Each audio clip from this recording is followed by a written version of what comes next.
Hi, I'm Lindsay from Shreve Memorial Library and welcome to Art Club. This week we're going to continue on our simple watercolor flowers trend lately, and we are going to paint Forsythia. I just think it's really pretty. I'll put a picture right here of what Forsythia actually looks like. We're going to do our own version. So here's what you need. I'm going to use watercolor. You can totally pull this off in whatever opaque you want to use. If you are using opaque, something like acrylics, you might want to paint the background first. Like I would suggest a super duper light blue or something, just to give it more interest. I'm just going to stick to white paper because I'm watercoloring and I want everything to come through. So here's what I got. This is watercolor paper. Taped down. It's 5x7. You can use whatever size you want. This would also make a pretty good bookmark. Today I'm painting in watercolor, and I have a green, a brown, and a yellow. The green, you don't need to use these specific ones, okay? This is olive green. You can get a color close to this, surprisingly, by adding some black to yellow. I'm not kidding. You can also just use a green with a bunch of yellow in it, and maybe even a little bit of brown. That'll do it too. But yeah, try adding some black to your yellow, just a tiny bit, and you'll be surprised. Anyway, the brown is raw umber, and the yellow is Hansa Yellow Light. Again, you do not need to use these specific colors. It's just green, brown, and yellow, and that'll do it. I have a small brush today, just one. I have my little test strip. Make sure you see all that. Yep. And I have my palette, and I haven't sketched anything. If you want to sketch it, you can totally do it. I'm just gonna kind of go make the designs that I want. And it'll be fun. This is a super simple painting, and really it won't take long, and if you're unhappy with your result, you'll have plenty of time to just go back and make a few copies of it. This would make a great greeting card, just like last week's. You can do all kind of things with a simple design like this. Anyway, let's get going. Okay, here's what I'm going to do. First, I'm going to go in with the green. Make sure, there you go. Okay, so I'm going to get green in my palette here. Just straight up olive for me. If you don't have an olivey green, make one or use whatever green you have. That'll work too. I'm going to get a good bit of paint in here, so hopefully I won't have to go back to the pan too many times. Okay. Test it. Always test your watercolors. Make sure they're a color you like. Yep, that'll do. Okay, so here's what I'm going to do. Let's see. I'm going to start just doing, I drew earlier kind of the design that I like on my iPad, so I'm just going to kind of follow that. You can follow what I'm doing, or you can just do whatever kind of design you want. It's pretty much a bunch of wavy lines, and that's all it is. So I'll start down here. All right, I'm not going to go all the way to the bottom. You can. And I'm going to do just this single narrow line. It doesn't have to be this narrow. This is not something to stress out about. Oh, there we go. Just like that. Okay. Off of this one, there's another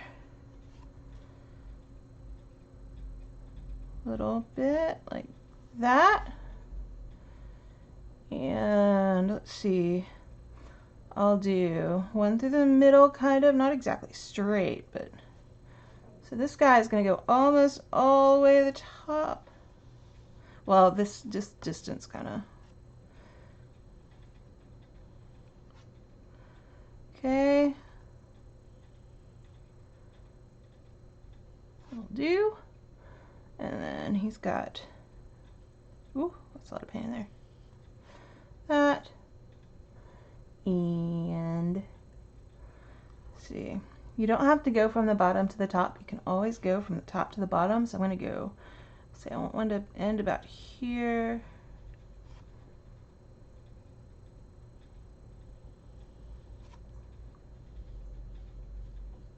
Okay.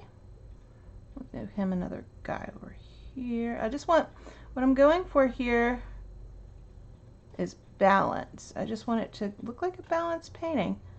Like things just fit where they should fit. Okay.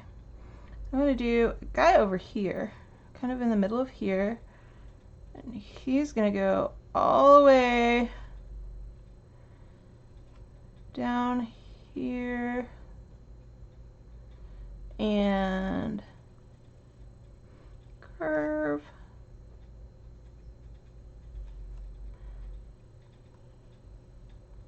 end there.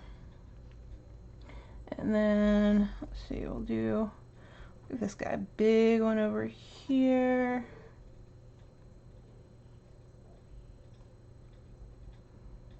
Like that. And another guy starts here. And goes way up. About there. And there. We'll go ahead now and add a few more little bits. Let's see, I'll add one more down here. It goes there, and then you can add some little things here. We can add more later. That. Some little shoot-offs for where the flowers can go. Like there, just kind of do your own thing here. It'd be fun to have some little ones up here, like that. This guy could maybe use a couple. And for a start, I think I'm happy. We can always add more. Here, you might want to let it dry. I probably suggest you do. I'm going to throw caution to the wind and not do that. I'm not terribly worried about what happens if if something runs a little bit. It'll be fine in my case. What I am going to do is clean out this watercolor pan. It's a thing you should probably do every time. It's really not a big deal. I usually have somewhat dirty watercolor pans from mixing stuff, but okay. So I've mixed that. I've cleaned that. Now what I'm going to do, I'm going to get this yellow. And really I could go straight out of the pan with this stuff because I want this stuff pretty potent. Test it.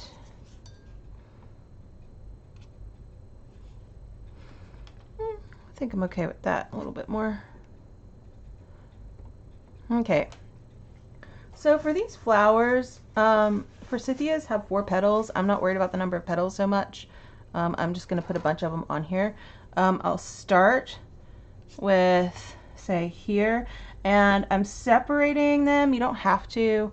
I'm separating some of them from the tips because I'm going to come back in and put other and put some of that brown in there, and I think that'll look better. But first I'm going to start with these. You see I'm just kind of putting, kind of look like they have little petals like that. Just little flowers, don't worry about it. You can do a V with a line in the middle. You can do it however you want. Just at the end of each of these little tips put a little flower.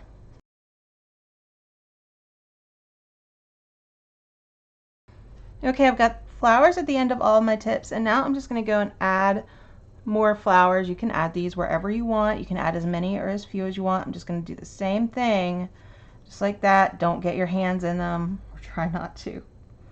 That's my problem.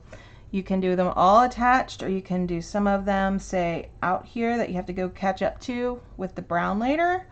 You can do however you want. Just put in as many or as few flowers as you want. Just try and just keep it looking like, you know, it's balanced, like it just kind of works.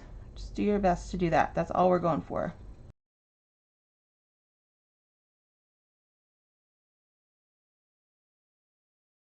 For now, I think I'm happy. I can always go back and add more.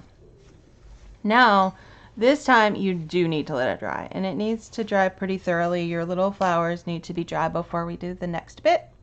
Okay, I'm gonna call that dry enough. I think I only see a couple that might be a problem, but a thunderstorm is approaching, so we need to get this done. Okay, so here's what I'm gonna do. I'm going to get some more of this olive green, like that. Really, you can just do this with this more potent. You don't really need a brown, but that's okay. I'm gonna put a little bit of brown in here.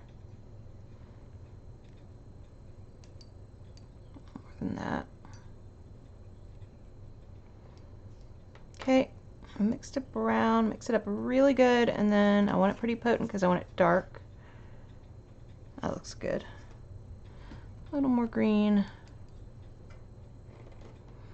a little more brown. Okay, I just want it potent. Here's what we're gonna do. Okay, we're gonna go to the base of these little flowers. Oops, I didn't do, oh, we can draw this to them, or else we can just use some olive green to do it. Let's see what this looks like. So I'm gonna go here to, of course, one of the problematic ones and do this little base thing right there, and it will dry and it will blend in. These on the plants are a little bit darker. It's just like the, you know, the thing the flower blooms out of. We're just connecting it to the rest of the plant. And you go to the base of all of your flowers, and this is just kind of like echoing that shape, but it's kind of like a V with a line in it. I'm just going to go around the base of the flower just so it is connected to the rest of the plant and all works together. Some of them can be off, like where's one that's off? I know I have some. Well, here's one that's a little bit off. Just going to draw a line down here so it's connected, and then just do that part up here in the flower. So just go and connect all of your flowers to the plant.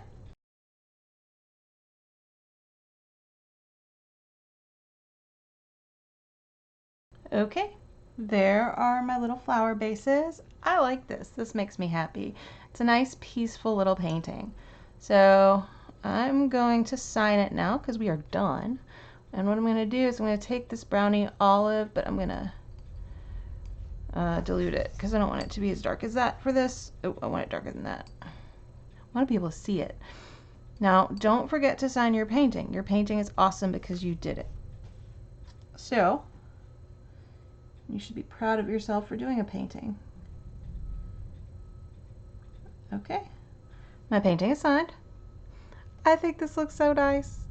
I think it's lovely. It's a lovely little peaceful spring flower painting. Peel up the edges. This looks so nice. I could do a few of these. This is possibly my favorite in quite a while just because it's just such a nice stress-free painting. Okay, look at that. That looks so nice. Okay, well, I hope you painted along with me. If you did, please take a picture and send it into the library's social media. We love to see what you do. And yeah, thanks for joining me. I will see you next week at more, and thanks for joining me. I will see you next week for more art at Art Club. Bye.